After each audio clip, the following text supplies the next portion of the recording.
What's up everyone and welcome back to the channel. Now in this video here today I just want to talk about the also expected cries and outrage that we're seeing now, but this time it's regarding the BBC Sports Personality of the Year Awards, which was handed out yesterday, in which people were stating that this was another move pandering to the woke left.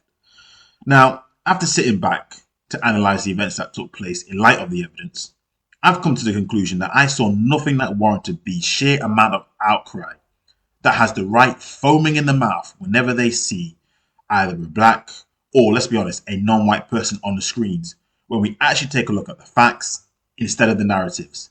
And this is where I completely distance myself from a lot of the right in terms of their movement, because just like the woke left, who I also am not a fan of, they too read from the exact same narrative, just on the opposite ends of the spectrum, of course, but again, reading from the same narrative, in which I'm going to explain exactly what I mean. Now, the first issue that they had was with Alex Scott being the presenter at the awards. Now, Alex Scott has come under fire over the last few months because of something which, let's be honest and fair and balanced here, she hasn't done anything.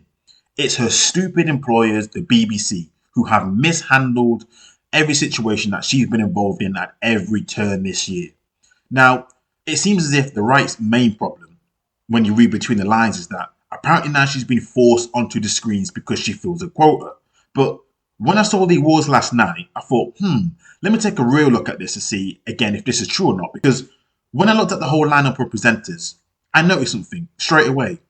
All but one of them were actually not from a BAME community. Because you had Gary Lineker, Gabby Logan, Claire Balding, and then you had Alex Scott.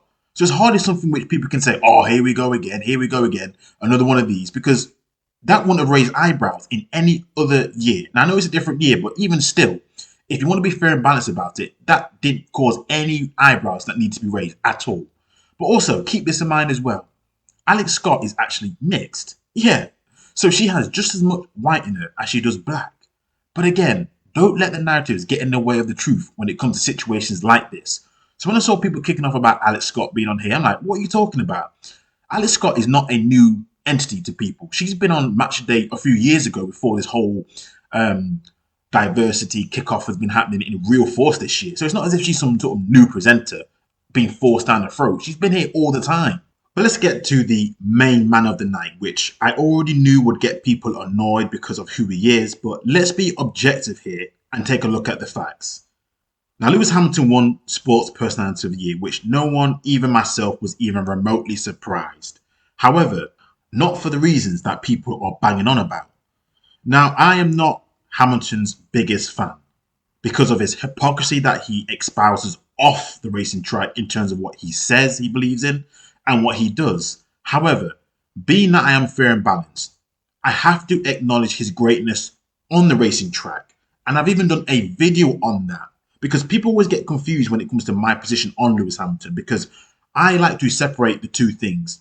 His achievements on the track being one thing, and what he says and what he does and what he believes in off the track, which is another thing which is open to criticism in two different veins. And that's why people get confused and like, oh, what do you mean? You seem to flip-flop. I don't flip-flop. They're two separate things.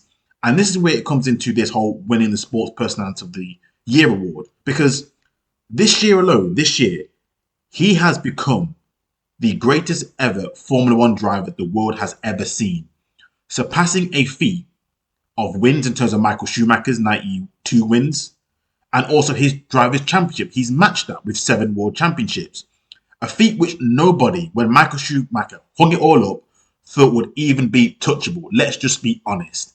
He is easily Britain's greatest ever sportsman in terms of that achievement when it comes to his respective or their respective fields. Now, I know people will argue about whether it's him or the car, and I'm not going to go into it here because I already know when you make that kind of comment, those people know absolutely nothing about Formula One and they're just casual fans. And it's likely, ironically, because of how popular Lewis Hamilton has actually made the sport and more accessible to just the regular people to actually tune in. But that being said, there was only going to be ever one winner, especially when you consider who was up against this year. Now, with the exception of Tyson Fury, who he made a decision to decline anyway due to his own beliefs, I respect that. No one has matched what Lewis Hamilton has done in their respective fields during this calendar year. That's why he won the award. He didn't win the award because of the personality, because we all know this award isn't about personality. It's really about your achievement in your sporting field throughout that year. Because when you look at previous winners and you look at their personalities, you're like, hold on a second. You telling me those guys were the sport's biggest personalities of the year? No. It's likely because they had either the most significant achievement sporting wise, coupled with they may have a little bit of personality, but let's be honest, nothing crazy. But again, that's what people are moaning about. Everything else except for the pure facts. The reason why he won it is because he has now become Formula One's greatest ever driver and arguably Britain's greatest ever sports star. But again, please don't let narratives get in the way of the truth. This has always been the case throughout history. It's never been about the greatest personality, particularly nowadays with the way sports stars are being spoon-fed and being trained to be complete robots. But it is what it is. And finally, yes, I will address the Marcus Rashford Award. I'm not going to duck it because, yes, this was an award created this year specifically because of the work that he has done. This was a Marcus Rashford PR job. You will not get any arguments from me at all. However, when I saw the outcry about why he got this award, and I'm not going to go into the details of whether you agree or not with how children are fed and whether the taxpayer should pay it, I'm not going to get into that because that's another argument for another video. But when I saw the outcry, and the main reason why people weren't happy, aside from that, of course, is people saying, oh, I thought this was supposed to be a sporting award. I thought this was supposed to be about sporting achievement. But I'm like, you can tell that these people are casual watchers of this award show and only really watch it when it comes to maybe a couple of categories. Because let's actually explore the whole award show, shall we? And let's see if we can put a pin to what they're saying. Now, in this award ceremony, they pay tribute to people who have done something that they consider outstanding, which isn't related to necessarily sporting endeavours. Now, what do I mean? Take, for example, this year, Captain Sir Tom Moore. Now, he won the Helen Rollason Award due to what? His campaign efforts early this year. We all know, we all remember this. He was walking across his yard. He raised all this money for charity. It had absolutely nothing to do with sport. You also have the Unsung Heroes Award that went to Sergeant Matt Retana due to him being killed in the line of duty. Now, I think he got nominated because he was a head coach of a rugby club, but still, not exactly sporting stars at the time now, was there?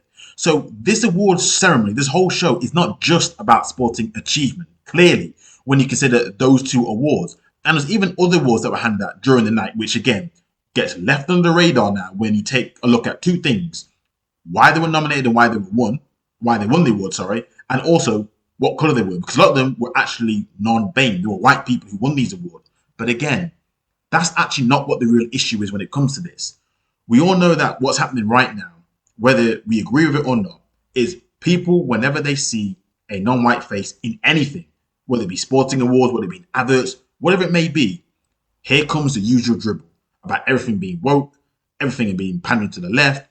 When in actual fact, when you take a look at the facts for each particular case, you realize this doesn't even call for it.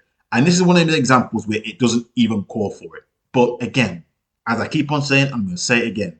Don't let narratives get in the way of the truth. So that's all I wanted to say in this video. I just wanted to add my thoughts on the matter. Let me know your thoughts in the comment section. Until next time, I'm out.